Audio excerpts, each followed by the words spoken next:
அதிசயங்கள் செய்கிறவர் நம் அருகில் இருக்கிறார். அற்புதங்கள் செய்கிறவர் என்றும் நமக்குள் வசிக்கிறார்.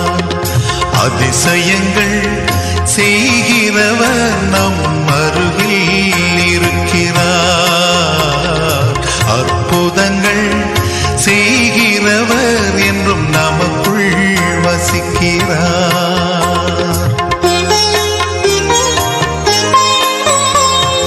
தண்ணீரை இரத்தமாய் மாற்றினார் அதிசயம்.